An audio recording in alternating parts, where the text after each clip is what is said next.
Welcome to Life Story 999. Today's story reveals the incredible tale of a wealthy man's wife who suddenly falls ill during a quiet evening out, and the unexpected heroine who steps in when all hope seems lost. What appears to be a tragic night takes a surprising turn as hidden motives and deep bonds come to light. Don't miss this emotional roller coaster. Like, share your thoughts, and don't forget to subscribe for more inspiring stories. Now, let's dive into today's story. Matthew and Claire, a wealthy couple known for their philanthropy and social standing, are celebrating their 10th wedding anniversary at the exclusive Golden Horizon restaurant, a place renowned for its luxury and intimate atmosphere. The night begins perfectly with the soft glow of candlelight, gentle background music, and a well-curated menu that promises a memorable experience. They laugh, reminisce, and savor the exquisite dishes brought to their table. Yet, as they enjoy the evening, Claire starts to feel an unease that she cannot quite place. The laughter feels forced, and she senses an inexplicable tension in the air. Matthew, noticing her discomfort, leans forward with a concerned smile. "Are you all right, love? You seem a little off," he asks, gently touching her hand. Claire forces a smile, trying to shake off her worries. But something about the environment feels different, almost as if there were eyes on them, watching their every move. Moments later, Claire's condition suddenly worsens. She places her hand over her stomach, her face turning pale. "Matthew, I don't feel well," she whispers, her voice trembling. Alarmed, Matthew straightens up, his expression now a mixture of confusion and fear. "Is it the food? Should I call the waiter?" he suggests, trying to remain calm. But Claire can only shake her head as a wave of nausea washes over her, leaving her visibly weak. The celebratory mood of the evening quickly dissipates as Claire's condition continues to deteriorate. She clutches the edge of the table, her breathing becoming shallow and beads of sweat forming on her forehead. Matthew, now in a state of growing panic, waves over a waiter, his voice urgent. "We need help here. Something is wrong with my wife." The restaurant staff, initially caught off guard by the commotion, quickly rushes to assist. The once elegant and peaceful ambience of the Golden Horizon has turned into a scene of confusion and alarm. Matthew's eyes dart around the room, desperately seeking a solution, his heart pounding in his chest. He holds Claire's hand tightly, whispering words of reassurance that sound hollow even to his own ears. As Claire's condition worsens, Matthew knows they need immediate medical assistance, and fast. Claire's condition deteriorates rapidly, and the urgency of the situation becomes clear to everyone in the Golden Horizon restaurant. The once refined atmosphere is now a flurry of panic and confusion as patrons turn their heads to see what's happening. A waiter hurries over, bringing a glass of water and an antacid, his face a mask of worry. Matthew thanks him quickly, his hands trembling as he tries to help Claire swallow the medicine. But it's clear that whatever is affecting her is far more serious. Claire's breathing becomes shallow, her face growing paler by the second.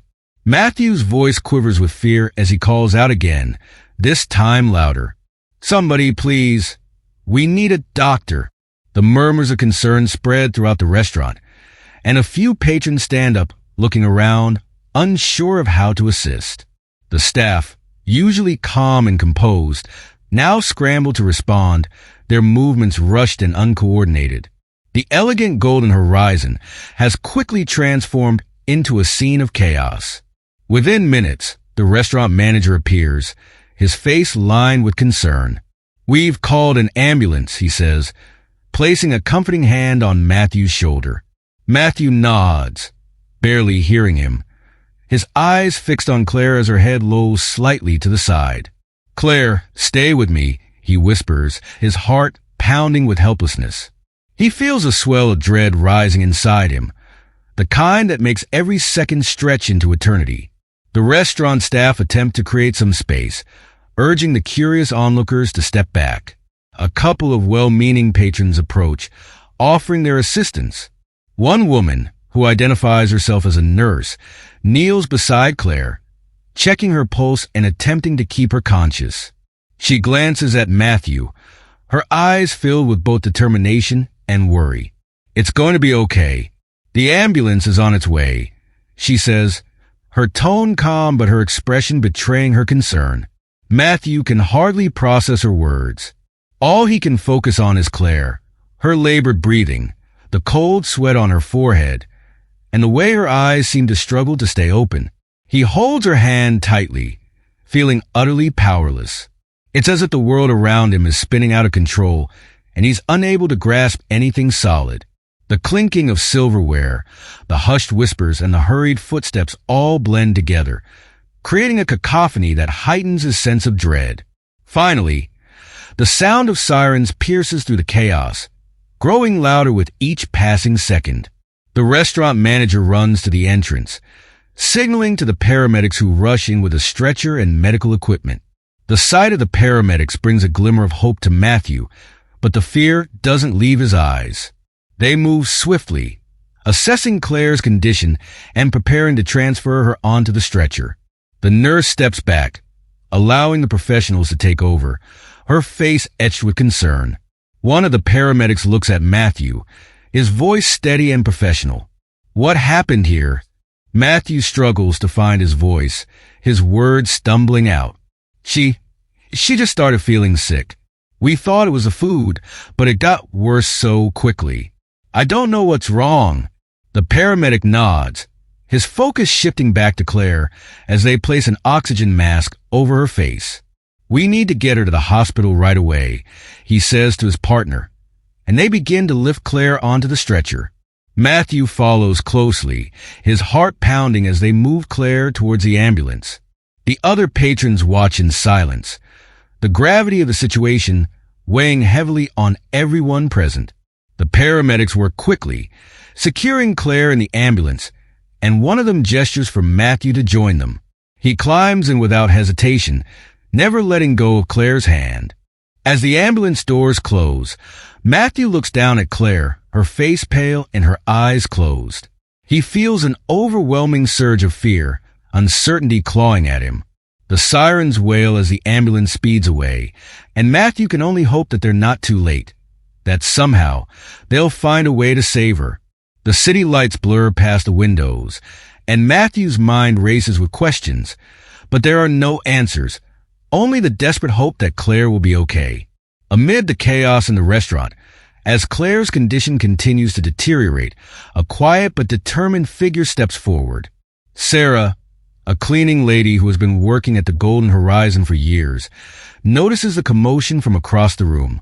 She sees Matthew's desperate expression, the helplessness of the paramedics, and the uncertainty on the faces of the restaurant staff. In that moment, something inside her clicks. Sarah knows she has to act.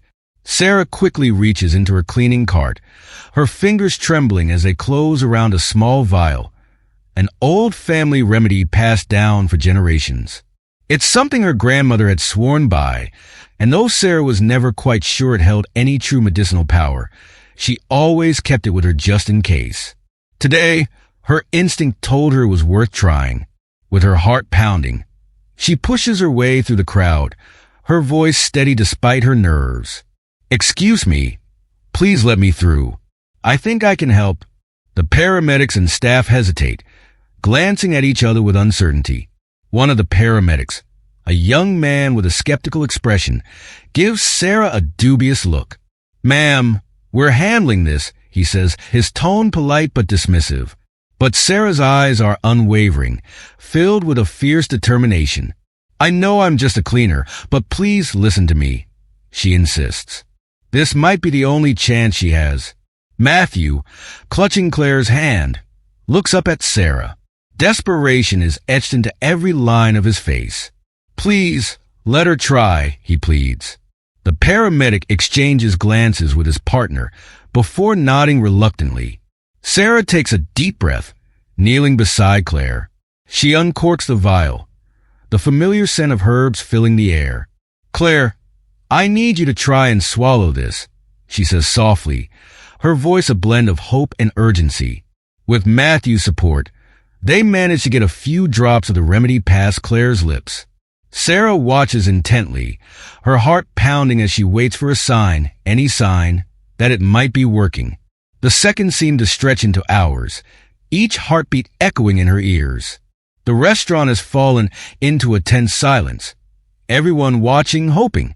Suddenly, Claire's breathing seems to ease, if only slightly. Her pale complexion gains a hint of color, and her eyelids flutter as if she's trying to regain consciousness. A collective sigh of relief escapes from those around her, though no one dares celebrate just yet. Sarah feels her eyes welling with tears, the weight of the moment almost too much to bear. The paramedics quickly move back in, reassessing Claire's condition. One of them looks at Sarah, his skeptical demeanor replaced by something akin to respect. "I don't know what you just did, but it seems to have helped." "Thank you," he says, nodding at her. Matthew turns to Sarah, his eyes filled with gratitude. "You might have saved her life," he whispers, his voice breaking. Sarah steps back, her hands still trembling. She watches as the paramedics stabilize Claire for transport, her heart swelling with a mix of fear and hope. She had never imagined that she would be in this position, an unlikely heroine, stepping up when no one else could. But as she looks at Matthew and Claire, she knows that today she did what she had to do. Sarah's intervention had helped stabilize Claire's condition, allowing her to be transported safely to the hospital. As the ambulance sped away, Sarah felt a wave of relief, believing her role in the crisis was over. But as Claire began to recover in the hospital, an unease settled over Sarah that she couldn't quite shake. The symptoms Claire had experienced didn't seem to match any ordinary case of food poisoning. Something felt wrong, unnaturally wrong. Sarah couldn't ignore the gnawing feeling in her gut, the voice inside telling her that what had happened to Claire wasn't just an unfortunate coincidence. She decided to visit the hospital to check on Claire, hoping that seeing her well would calm her fears. But as she approached Claire's room, Sarah overheard fragments of conversations between the doctors. Words like unidentified substance and foul play caught her attention, sending chills down her spine. Determined to get to the bottom of it, Sarah began piecing together the events of that night. She thought back to every detail. The food, the wine, the strange atmosphere that had put Claire on edge. The more she replayed it all in her mind, the more she felt there was something deliberate about Claire's sudden illness. And then there was Matthew. Though his concern for Claire had seemed genuine, Sarah couldn't ignore certain moments that stood out.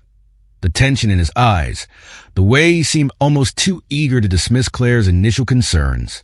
With her instincts urging her forward, Sarah decided to do some digging of her own. She managed to speak with a few of the restaurant staff, asking if they had noticed anything unusual that night. One of the waiters mentioned seeing Matthew in a heated conversation with a man near the bar earlier in the evening, someone who didn't seem like a friend.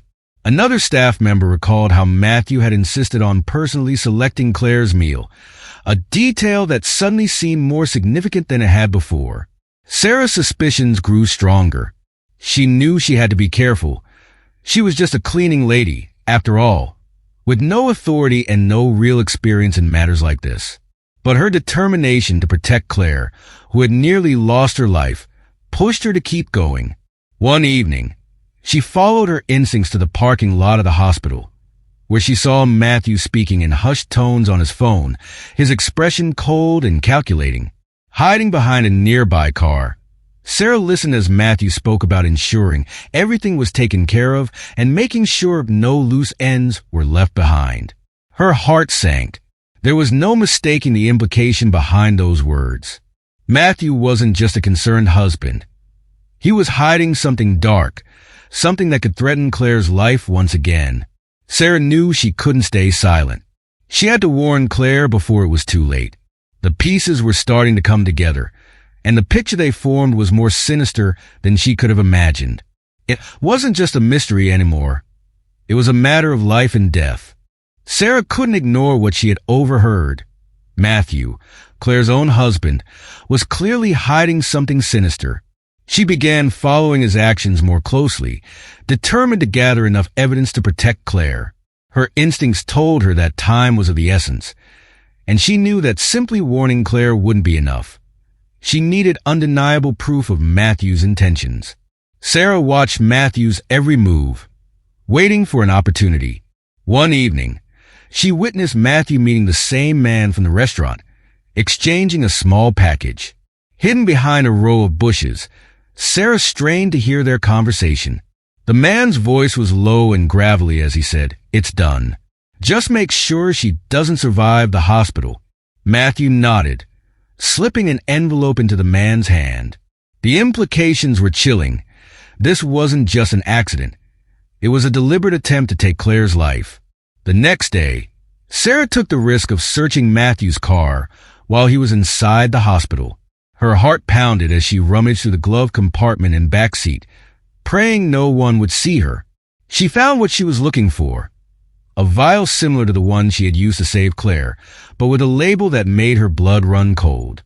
It was a toxin, one that matched the symptoms Claire had displayed. Alongside the vial was a handwritten note detailing Claire's medications, with specific instructions to administer the toxin covertly. Armed with this evidence, Sarah knew she couldn't wait any longer. She took photographs of everything she found and immediately contacted the authorities. Explaining the situation to the police was nerve-wracking. After all, who would believe a cleaning lady over a respected businessman like Matthew? But the evidence spoke for itself, and Sarah's earnestness and courage convinced the detectives to take her seriously. Later that night, law enforcement approached Matthew under the guise of a routine follow-up regarding Claire's sudden illness. As the conversation progressed, the detectives subtly shifted gears, asking about his whereabouts, the people he had met, and eventually presenting the photographs Sarah had provided. Matthew's confident demeanor began to crack, his answers becoming evasive, his composure unraveling. The detectives continued to press, and when they mentioned the vial found in his car, Matthew's face turned pale. He tried to deny everything, but the evidence was damning. The police arrested him on the spot, charging him with attempted murder. Matthew's plans to harm Claire, all for the sake of gaining access to her fortune, were laid bare for all to see. Sarah stood in the hallway of the hospital as the news spread, her heart pounding with a mix of relief and fear. She had done it. She had stopped Matthew before he could hurt Claire again. But the realization of what she had uncovered left her shaken. This wasn't just about saving Claire's life. It was about exposing the darkness that lay hidden behind a polished facade. As Matthew was led away in handcuffs, Sarah finally allowed herself to breathe. She had faced danger, uncertainty, and fear, but she had followed her instincts and saved a life. Now, it was time to make sure Claire knew the truth and to help her start over, free from the man who had tried to take everything from her. With Matthew's arrest, the truth had finally come to light, but the damage was already done. Claire was left shattered by the betrayal of the man she had trusted most, the person she had vowed to spend her life with. The weight of his deception pressed heavily on her, and she struggled to come to terms with the reality that her own husband had plotted against her. The pain was overwhelming, and Claire felt lost in a sea of disbelief and heartbreak. But Claire was not alone. Sarah, who had risked everything to protect her, remained by her side. Sarah's unwavering presence became Claire's anchor, a source of strength during the darkest moments. Despite her own fears and uncertainties, Sarah never wavered.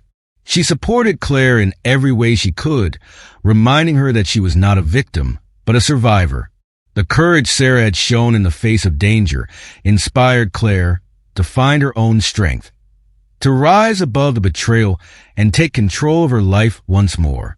Days turned into weeks, and slowly, Claire began to heal. The hospital became a place of not only physical recovery, but also emotional rebirth. It was during those quiet moments, sitting together in the hospital room, that Claire and Sarah began to talk about their future.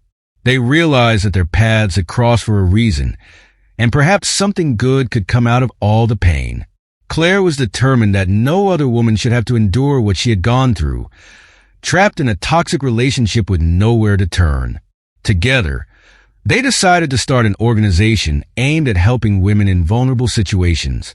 They named it Second Chance, a tribute to the new beginning that both of them had found in the midst of despair. The goal was simple yet profound: to provide support, resources, and a safe haven for women facing domestic abuse or those who needed a way out of dangerous circumstances. Claire used her wealth and connections to lay the foundation, while Sarah brought her empathy and first-hand understanding of resilience to the forefront.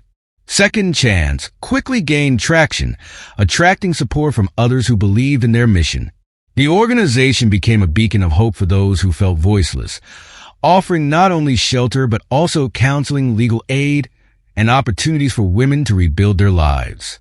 Claire found a new purpose through this work, and with Sarah by her side, she channeled her pain into something meaningful, turning her darkest moments into a light for others. The journey was not without its challenges, but Claire and Sarah faced them together. Their bond, forged in the crucible of danger and betrayal, grew stronger with each passing day. Claire learned to trust again, starting with herself, and found a renewed sense of hope. Sarah, too, discovered a new path, one where her courage and compassion could make a difference in the lives of others. As they stood together at the opening of the first shelter, surrounded by supporters and survivors, Claire felt a sense of peace she hadn't known in a long time. She knew that the road ahead would not always be easy, but with Sarah by her side, she was ready to face whatever came next. Together, they had turned tragedy into a new beginning, not just for themselves, but for countless others who needed a second chance. This story shows that courage can come from unexpected places, and true friendship can emerge from hardship. Claire found a new path with Sarah's help, proving that kindness has the power to heal and transform. Thank you for joining us today. If you enjoyed this story, please leave a comment, and subscribe to Life Story 999 for more uplifting stories that inspire change.